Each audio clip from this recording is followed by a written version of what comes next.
Need natin ng laptop, Arduino Uno na board, tapos yung cable, Arduino cable. So first, ipapasok natin yung Arduino cable dito sa may Arduino Uno board. Next naman is ilalagay ipapasok pala yung Arduino cable dito sa may laptop or sa port ng laptop. Yun. Ay, pumasok.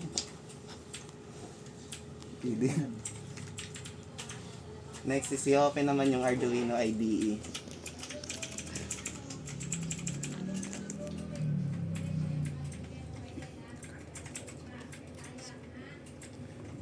Next is pupunta tayo sa tools para hanapin yung kung anong port siya Ay, yung board pala muna. Unahin natin yung board.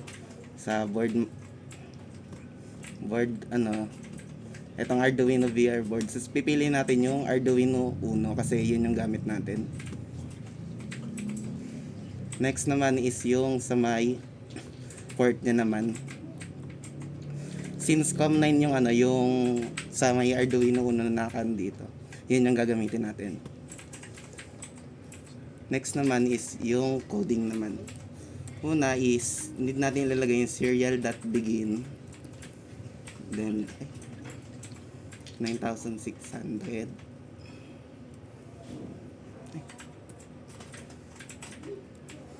Since ito yung yung mag-send or mag-receive sa Arduino board or sa Arduino Uno. Next naman is yung sa kung yung i-output natin. Then ita-type lang natin is serial.println sabay kung anong gusto mo i-output.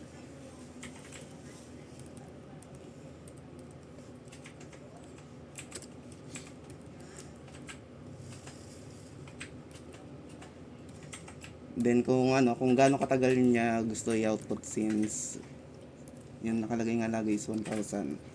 Kaya yun yung gagamitin.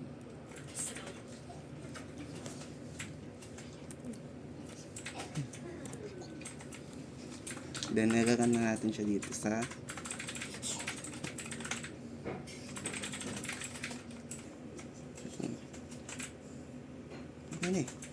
nagagan naman siya. Next naman is may dito naman sa serial monitor para malaman kung nag-gun ba talaga siya or lumabas. Since, nag-low bat.